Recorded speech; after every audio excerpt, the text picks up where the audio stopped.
φεγγάρια. Garage episode.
Είμαστε εδώ πέρα με το φίλο μου τον Πίπη, τον έχετε δει σε πολλά βίντεο, πρωταγωνιστή είναι, φίλος είναι, ο άνθρωπος των κόκκινων φεγγαριών.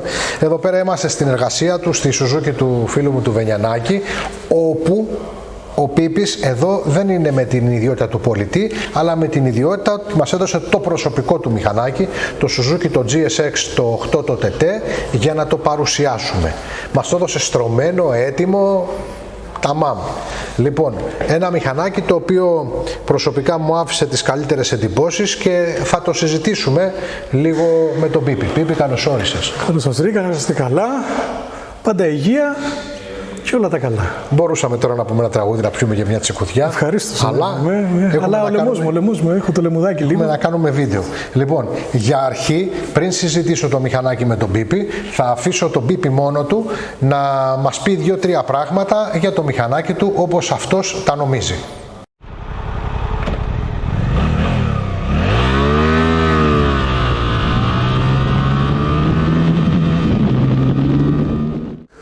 Suzuki GSX 8TT, το ερωτεύτηκα από τις φωτογραφίες. Κακά τα ψέματα, μόλις έγινε η πρώτη παραγγελία, δεν σκέφτηκα ούτε καν το χρώμα, δηλαδή ήθελα αυτό το χρώμα, ένας εξαιρετικός συνδυασμός με χρυσαφιζάτες με το πράσινάκι του, πολύ μου άρεσε και βέβαια το σχέδιό του. Δεν το συζητούσα, κάτι που έψαχνα προσωπικά σαν αγοραστής να δώσει μια μοτοσυκλέτα. Υπήρχαν και άλλες επιλογές, αλλά εδώ πέρα ήρθε με το καλό η Suzuki και μου το προσέφερε. Σαν θέση οδήγησης, πάρα πολύ ωραία. Ευχαριστημένος πολύ. Σαν δεύτερη θέση οδήγησης δεν την έχω δοκιμάσει ακόμα, αλλά θεωρώ ιδανικό μέγεθος 1,5 μέτρο, 50 κιλά, για να ευχαριστηθεί ο ή η συνεπιβάτης. Σαν δικύλινδρο μοτεράκι που περιμένεις να έχει κραδασμούς, δεν έχει κραδασμούς. Είναι πάρα πολύ ωραία η λειτουργία του κινητήρα, ειδικά με αυτό την καινούρια τεχνολογία του cross balancer που έχει η Suzuki. Με ευχαρίστησε πάρα πολύ. Σε ορεινή διαδρομή, σε στροφιλίκια είναι ζάχαρη, είναι μέλι, είναι τρέλα.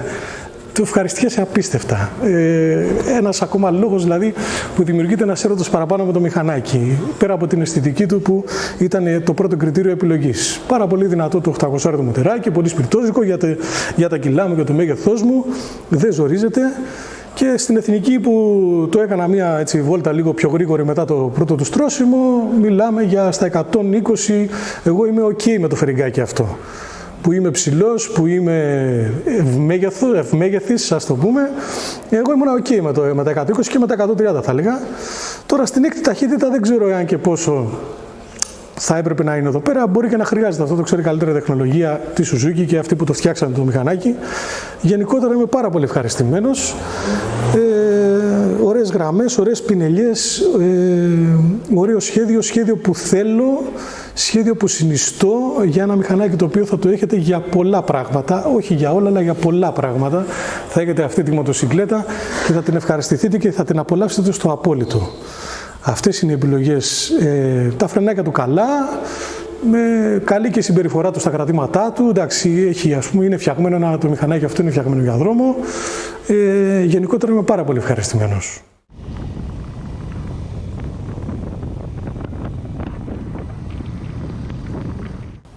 Λοιπόν, 776 κυβικά υδρόψυχτα, 83 άλογα, 78 NM και 203 κιλά.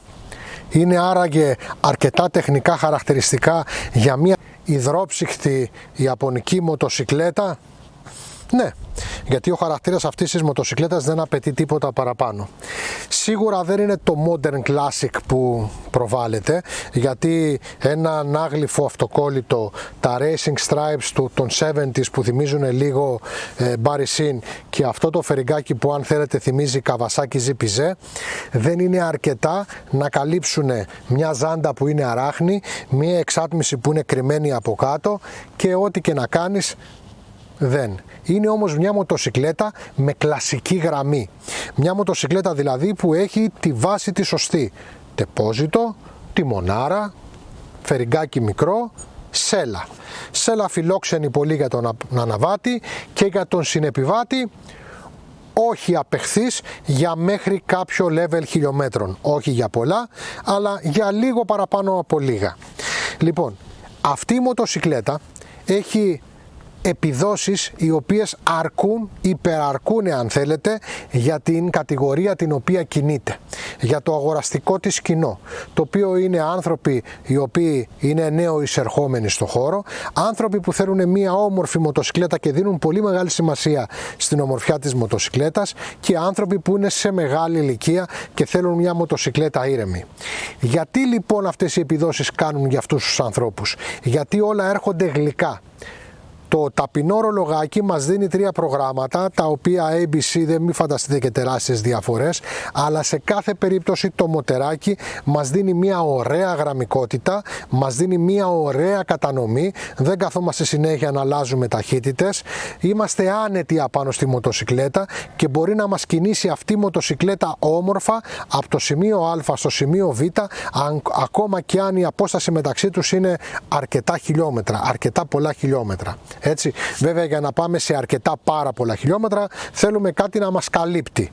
Γιατί ας πούμε και εγώ όταν προσπαθούσα να βάλω την κάμερα κάπου για να μιλήσω, μου ήταν αδύνατο να κρατήσω την κάμερα, μια και εντάξει αυτό κόβει κάτι, αλλά όχι και πολλά πράγματα. Από εκεί και πέρα αυτοί οι αναβάτες ή ο κάθε αναβάτης που κάθεται πάνω σε αυτή τη μοτοσικλέτα αισθάνεται ασφαλής ή όχι? Αισθάνεται ασφαλής. Η μοτοσικλέτα έχει φρένα της Nissin και αναρτήσεις της Kayaba. Να πω ότι με ενθουσιάζουν τα ονόματα Kayaba, ειδικά τα Kayaba, και οι αναρτήσεις και τα φρένα της Nissin δεν με ενθουσιάζουν, αλλά η πραγματικότητα είναι ότι στο διατάφτα το μηχανάκι φρενάρει. Και αφού το μηχανάκι φρενάρει, ωραία, όμορφα και άνετα αν θέλετε, ειδικά για τις επιδόσεις αυτές τα φρένα του τα είναι υπέρ αρκετά και το πυρούνι αυτό είναι υπέρ αρκετά. Υπάρχουν και ρυθμισούλες στο πίσω αμορτισέρ να γίνουν. Γενικότερα δεν θα προβληματίσει κανέναν αυτό το μηχανάκι στο επίπεδο φρένων και αναρτήσεων. Ο εξοπλισμός τώρα είναι σπαρτιάτικος. Η οθονούλα του TFT χειρίζεται από εδώ πέρα μόνο τα mod, δηλαδή είναι ταπεινές οι λειτουργίες. Παρ' όλα αυτά είναι βανάγνωστη, έχει αρκετές ενδείξεις, έχει όλα αυτά που θέλουμε να δούμε και δεν μας προβληματίζει. Από εκεί και πέρα, χειρολαβές δεν, σχάρα δεν, πατητήρες χωρίς λάστιχο, κλειδί τυπικό, δεν είναι κύλες στο μηχανάκι, οι καθρέφτες οι classic και καλά, οι οποίοι εμένα προσωπικά όταν τους συναντώ με εκνευρίζουν γιατί δεν μπορώ να περάσω τον καφέ μου μέσα, αλλά για να λέμε την αλήθεια βλέπεις καλά πίσω, δεν είναι αυτοί οι aftermarket που παίρνεις και τους βάζεις και δεν βλέπεις την τύφλα σου πίσω και έχουν και καλά πομπέ, γυαλί κλπ. Είναι καθρέφτες που βλέπεις καλά πίσω. Λοιπόν, είναι σπαρτιάτικο. Προφανώς για να κρατήσει την τιμή του σχετικά χαμηλή και να είναι μέσα στον ανταγωνισμό. Στον ανταγωνισμό φυσικά τον σύγχρονο ανταγωνισμό, όχι τον εξ-Ιαπωνίας ανταγωνισμό. Έχει κάποια πράγματα ξέρω εγώ περίεργα, δηλαδή έχει ένα αυτοκολλητάκι εδώ πέρα που σου λέει ότι warning, αν καβαλείς αυτό το μηχανάκι να φοράς κράνος, να φοράς μπότες γάντια και να διαβάσεις και τις οδηγίες. Έχω να δω τέτοιο αυτοκόλλητο σε τόσο περίβλεπτο σημείο, δηλαδή εδώ ας πούμε, Από τότε που τα βάζαν κάπου εδώ πέρα αυτά, ξέρετε, κάτι τέτοια που βάζαν εδώ. Αλλά πάλι στο πλάι το έχω ξαναδεί και μπράβο στη Suzuki που το τολμάει. Στον εξοπλισμό έχει και εδώ και ένα κλειδάκι, να σηκώνεται το σελάκι από πίσω, να μπαίνουν δύο πραγματάκια. Στο διατάφτα, και για να το κλείσω, σας λέω με σιγουριά ότι είναι μια μοτοσικλέτα η οποία δεν θα απογοητευτεί κανείς που θα την πάρει, δεν θα απογοητευτεί κανείς που θα την καβαλήσει, κανείς δεν θα πει ότι πρόκειται για μια κακή μοτοσικλέτα, θα πει ότι είναι μια υπέροχη μοτοσικλέτα. Μια μοτοσικλέτα πολύ ευχάριστη στο δρόμο, πολύ ευχάριστη στην κίνηση και πολύ ευχάριστη στο μάτι. Βέβαια δεν θα έχει και φανατικό κοινό που θα ενθουσιαστεί σαν τρελό, αλλά κανένας δεν πρόκειται να πει ότι πρόκειται για μια μοτοσικλέτα που δεν είναι καλή και δεν είναι ευχάριστη. Εξαιρετική ποιότητα, θεωρώ την ποιότητά της εξαιρετική, ποιότητα κατασκευής, θεωρώ ότι είναι φοβερή στη βόλτα, μου θύμισε το μοστεράκι μου, που είναι πάρα πολύ παλιό το μοστεράκι μου, είναι 30 ετίας, πανάλαφρη, έτσι, και σίγουρα οπτικά πολύ μα πολύ ευχάριστη. Πίπη, ήσουν ασαφέστατος, μ' άρεσαν όλα όπως είπες, αλλά να κάνουμε μια συζητησούλα, να ξεκινήσουμε με τα πράγματα ένα-ένα. Να σου πω καταρχήν εγώ ότι το δεύτερο άτομο κάθεται, η Γεωργία κάθεται. Ωραία. Το πρόβλημα του δεύτερου άτομου είναι ότι δεν έχει χερούλια. Είπες ότι ερωτεύτηκες σε αυτό το χρώμα. Ναι. Ωραία. Και το μηχανάκι γενικά, σαν σχέδιο. Είμαι στο χρώμα. Η μαύρη του έκδοση με το κόκκινο κίτρινο σιρίτι είναι απομίμηση Barry Sin. Θα το έλεγα ότι αν κάτι θα κολούσε πιο πολύ σε Retro Classic θα ήταν η μαύρη έκδοση. Είναι πράγματι ωραία και η πράσινη έκδοση.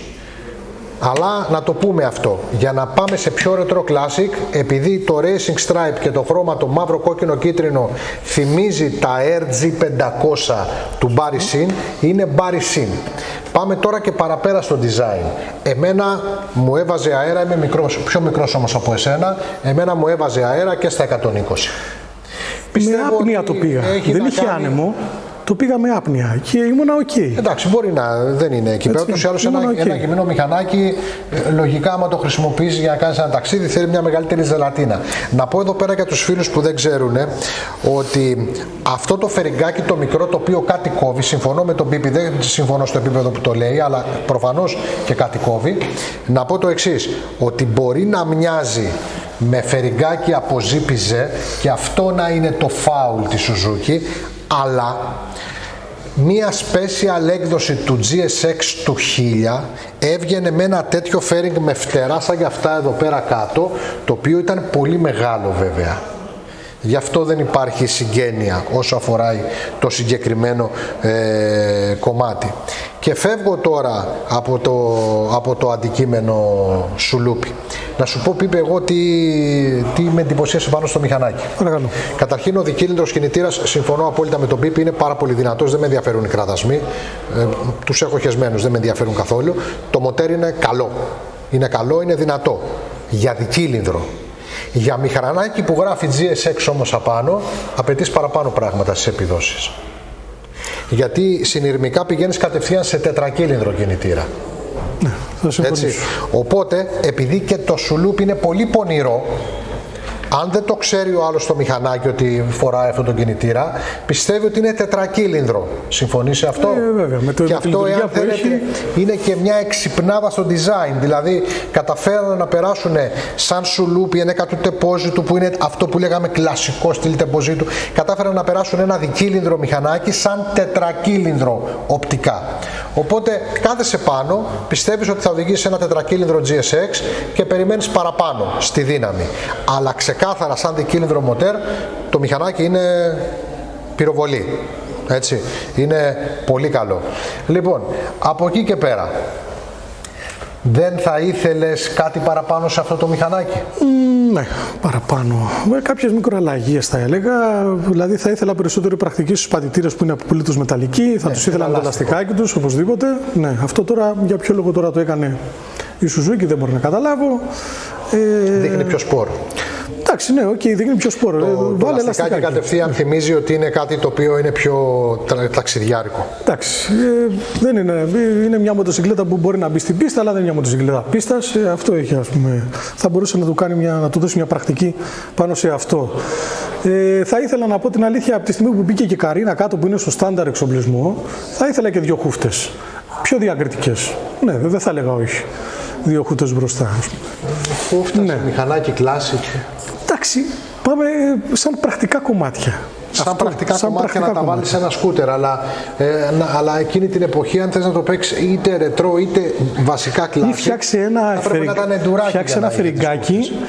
ένα φερικάκι που να το φέρει εκεί. Εδώ ερχόμαστε. Στο φερικάκι, άμα ήταν το μεγαλύτερο φερικάκι που έβαζε στο GSX να είναι μεγάλο, θα έλυνε πολλά προβλήματα και θα βοηθούσε και στην αεροδυναμική. Εντάξει τώρα, δεν είναι και επιδόσεις τέτοιες με τα φτερά. Γιατί αυτά εδώ πέρα τα φτερά, να ξέρετε, μιμούνται εκείνο το φερικάκι. Είχε κάτι φτερά μέχρι εδώ. Το φερικάκι εκείνο. Λοιπόν, θέση οδήγησης είναι τα μάμα. Πολύ ωραία. Και τώρα θέλω να σχολιάσουμε, Πίπη, ένα πολύ ωραίο σημείο. Αυτό το αυτοκόλλητο σε περίοπτη θέση πώς σου φαίνεται? Είναι το αυτοκόλλητο που λέει φόρα κράνος, γάντια, μπότες και να διαβάσεις το manual πριν οδηγήσεις το μηχανάκι. Είναι ένα κοινωνικό μήνυμα. Τα κοινωνικά μηνύματα πρέπει να είναι σε περίοπτη θέση. Σαν κοινωνικό μήνυμα, Πίπη, έχεις πάρα πολύ μεγάλο δίκιο. Πρέπει να είναι σε μία περίοπτη θέση. Εγώ οφείλω να σου πω ότι γέλασα πάρα πολύ με αυτό το αυτοκόλλητο. Τα θυμάσαι, κάποτε τα βάζανε κάπου εδώ, κάπου εκεί. Άλλα μοντέλα έχουν. Αλλά αυτό εδώ έτσι στο πλάι μαζί με το Suzuki. Δικαστική παρέμβαση. Δικαστική παρέμβαση, λες. Εγώ πιστεύω ότι ο Ιάπωνας έψαχνε να βρει να το βάλει, γράφει εδώ πέρα τα ε5 κλπ. Και σου λέει δεν καθίζει εδώ, δεν καθίζει εδώ. Κάτσε εδώ πέρα και φύγε μου λοχτά. Δηλαδή, κοίταξε, εδώ είναι πολύ απλό. Δηλαδή, ψάχνεις, δεν βρίσκεις, έχεις το αυτοκόλλητο, το καθίζεις και φεύγεις. Ναι, είναι λίγο. Δεν κάνεις, κατάλαβες. Ναι. Σαν κοριός. Το κολλάς στον κοριό. Είναι ωραία. Λοιπόν, αυτό που θέλω να σημειώσω και αυτό το οποίο είπα είναι ακραία ποιοτικό. Πολύ. Είναι φτωχό. Εντάξει, το ρολογάκι του τώρα έχει 3 προγραμματάκια και δεν είναι τα προγραμματάκια, ούτε interface αλλάζει. Ξέρεις ότι δεν έχω απαιτήσεις πάνω σε αυτό. Ναι, το ξέρω ότι έχουμε τεχνολογία έχμης. Ο Πίπης, να σας πω ότι η πρώτη του μοτοσυκλέτα ήταν ένα Bandit. Το έχω εγώ. Το έχετε δει σε κάποιο βίντεο του Πίπη το Bandit. Οπότε ούτως ή άλλως το μηχανάκι είναι απολύτως του γούστου του. Γιατί άμα σκεφτείτε λίγο το Bandit σαν κοψιά μοτοσυκλέτας, ταιριάζει πολύ. Λοιπόν, είναι κλασικού στυλ μοτοσυκλέτα. Λοιπόν, είναι ακραία όμως ποιοτικό. Ακραία. Δηλαδή έχει σίγουρα τιμάει το όνομα του Suzuki. Τη Suzuki τη θεωρώ την εταιρεία που είναι η πιο ποιοτική εκ των μέσων, εκ της μέσης τιμολόγησης brand. Δηλαδή από αυτά τα κοινά brand που έχουμε γύρω μας, Honda, Suzuki, Yamaha κλπ, τα ευρωπαϊκά αντίστοιχα, Goodyear, Ducati κλπ. Θεωρώ τα πιο ποιοτικά σαν γερές κατασκευές στα Suzuki. Ας με συγχωρέσουν οι φίλοι, δεν είμαι φίλος του Suzuki, αλλά η αλήθεια είναι του Θεού. Όποτε έχω δει μηχανάκι μπετό, από Freewin να το πάρετε μέχρι GN να το πάτε, Suzuki ήτανε. Λοιπόν, και πάμε τώρα στο μεγάλο του πλεονέκτημα. Πανέμορφο. Με σένα βέβαια πάνω χάνεται το μηχανάκι. Το ξέρω, αλλά δεν μπορούσα να μην το πάρω. Το ερωτεύτηκα. Το ερωτεύτηκα. Από τον Ιούλιο που το είδα, νομίζω τον Ιούλιο και πρωτοκυκλοφόρησε στα site. Τι feedback έχεις, δηλαδή τι σου λένε οι άλλοι που το βλέπουν το μηχανάκι? Μου έκανε εντύπωση ότι μου έχουν. Εντάξει, μιλάνε για απόλυτα πανέμορφο. Όσοι το είδανε, μου λένε μεγάλο, ωραίο μαζεμένο. Δίνει και τη ρετρό την πινελιά του. Πραγματικά τους αρέσει. Γιατί είναι μαζεμένο και δεν δείχνει φοβερό με την κυριολεκτική έννοια φοβερό. Όχι με τη μεταφορική. Δηλαδή να σου πει ο άλλος μεγάλο είναι με ογκώδες στο μηχανάκι. Δεν είναι το GSX το 1400. Ναι, ρε παιδί μου, δεν είναι τέτοιο. Ξέρεις, μεγάλο, πολύ γρήγορο. Δεν μου κάνει. Εδώ πέρα όμως είναι ένα πολύ μαζεμένο σύνολο. Φιλικό. Ναι, πολύ φιλικό το σύνολό του, πολύ φιλική η όψη του και μετά το μοτεράκι του όπως αποκαλυφθεί μάλλον στον καθένα. Είναι πανέμορφο το μηχανάκι, παιδιά. Εσείς το βλέπετε με τη Γεωργία πάνω να το οδηγάει. Με τον Πίπη δεν είναι το ίδιο πράγμα. Αλλά με τη Γεωργία, που η Γεωργία είναι μια μεγαλόσωμη γυναίκα, είναι στο 1,80. Δεν είναι κάποιος μικρός όμως άνθρωπος. Αλλά δεν είναι και στο 1,90. Πόσο είσαι, ρε Πίπη? 1,85. 1,85 και έτσι. 130 κιλά. Ή εγώ καλή ώρα που είμαι και πιο κοντός και πιο μπαμπάτσικος. Λοιπόν, το μηχανάκι είναι ωραίο, είναι πανέμορφο. Όπως το είπα στο βίντεο μου, το αφήνεις όπου και αν τα αφήσεις το μηχανάκι, θα έχεις θετικό feedback. Θα σε δούνε και θα σου πούνε φίλε, ωραίο μηχανάκι. Μου έκανε εντύπωση το πρωί, συγγνώμη που σε διακόπτω, μου έκανε εντύπωση το πρωί ένα στο φανάρι. το τριπλοκοίταζε. Διακριτικά είδα τα μάτια του, το τριπλοκοίταζε. Σου λέει, μεγάλε, τι είναι αυτό. Το βλέπω με πάρα πολύ ενδιαφέρον. Έβλεπα στα μάτια του ένα πραγματικό ενδιαφέρον για αυτό που έβλεπε μπροστά του σαν μοτοσυκλέτα. Δεν τη συναντάμε εύκολα. Κακά τα ψέματα. Τέτοιο στυλάκι δεν το συναντάμε εύκολα, ειδικά και σε μικρές πόλεις. Δεν μιλάω για τις μεγάλες πόλεις. Οπότε είναι φυσιολογικό, είναι ελκυστικό. Είναι όμορφο μηχανάκι. Λοιπόν, Πίπη μου, θες κάτι να προσθέσεις? Σας ευχαριστώ πολύ. Εμείς ευχαριστούμε πολύ. Ήταν χαρά μας να οδηγήσουμε το μηχανάκι αυτό. Και δική μου χαρά. Και κάνει και ταρζανιές. Ότι κάνει. Σπιρτόζικο. Φεύγει το traction control και ταρζανίζει. Σπιρτόζικο.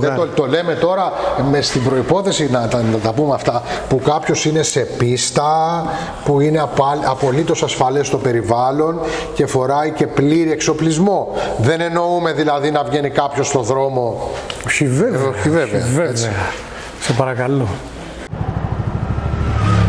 Αυτό λοιπόν είναι το 8 το R. Υπάρχει και το 8 το S. Εμείς οδηγήσαμε το 8TT και αυτό είναι το 8 το R. Αποφάσισα να σας το δείξω, μια και το έχω δίπλα μου, διότι είναι μια αρκετά διαφορετικά οπτικά μοτοσικλέτα από αυτή που είδαμε προλίγου. Είναι ο κινητήρας, ο σκελετός όσο τον ξέρετε, αλλά έχουμε πλήρες fairing. Είναι μια ξεκάθαρα σπορ μοτοσικλέτα. Έχουμε πάλι ζάντες αράχνη. Το fairing δημιουργεί μια αίσθηση ότι καλύπτει μέχρι λίγο ψηλότερα.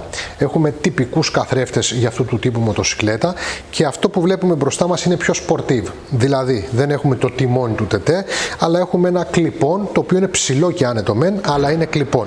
Η θέση οδήγησης είναι περίπου ίδια. Νιώθω άνετα, χωράω.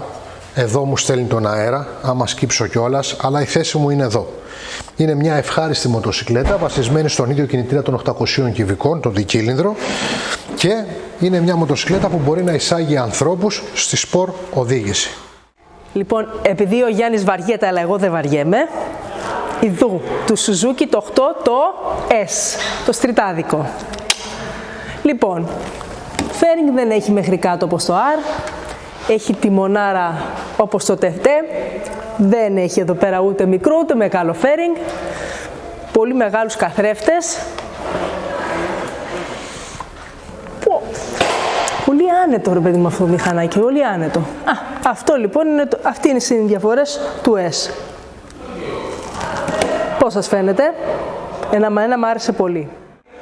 Αυτό λοιπόν ήταν το Garage Episode από τη Γεωργία, τον Ιωάννη και τον Πίπη. Ευχαριστούμε πάρα πολύ που μας είδατε. Επίσης, έχουμε τόσα βίντεο στο YouTube. Κάντε ένα like, ένα share, ένα hype. Δείτε τα. Και αν κάνετε εγγραφή στο κανάλι μας, subscribe, θα ανοιχτεί ένας καινούριος κόσμος μπροστά στα μάτια σας.